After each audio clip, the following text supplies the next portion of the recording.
থানাত নাথাকি জিমখানাত কেনেকৈ থাকিব পাৰে সুমি আৰু টাৰ্কি জিমখানা ক্লাবত চেনেলত সাক্ষাৎকাৰ দিয়াটো ভাল হোৱা নাই আৰক্ষীৰ সৈতে সাংবাদিকৰ সম্পৰ্ক থকাটো চিন্তনীয় তদন্ত ঘোষণা মুখ্যমন্ত্ৰী হিমন্ত বিশ্ব শৰ্মাৰ ট্ৰেডিং কেলেংকাৰীৰ অন্যতম অভিযুক্ত সুমি বৰা আৰু টাৰ্কিক বৰাক গ্ৰেপ্তাৰ কৰাৰ পাছত শুকুৰবাৰে প্ৰতিক্ৰিয়া প্ৰকাশ কৰে ৰাজ্যৰ মুখ্যমন্ত্ৰী হিমন্ত বিশ্ব শৰ্মাই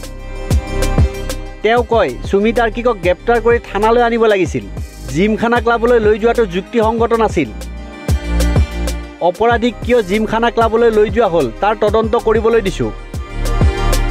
মুখ্যমন্ত্ৰীগৰাকীয়ে লগতে অপৰাধী লকআপত নাথাকি জিমখানা ক্লাবলৈ কেনেকৈ গ'ল বুলি প্ৰশ্ন কৰে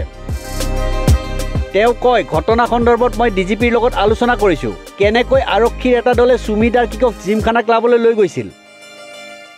জিমখানা ক্লাবত চেনেলত সাক্ষাৎকাৰ দিয়াটো ভাল হোৱা নাই আৰক্ষীৰ সৈতে সাংবাদিকৰ সম্পৰ্ক থকা বিষয়টোক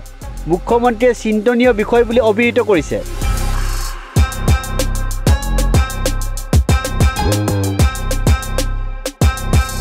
নিউজ ডেস্ক ৰিপৰ্ট নিউজ 13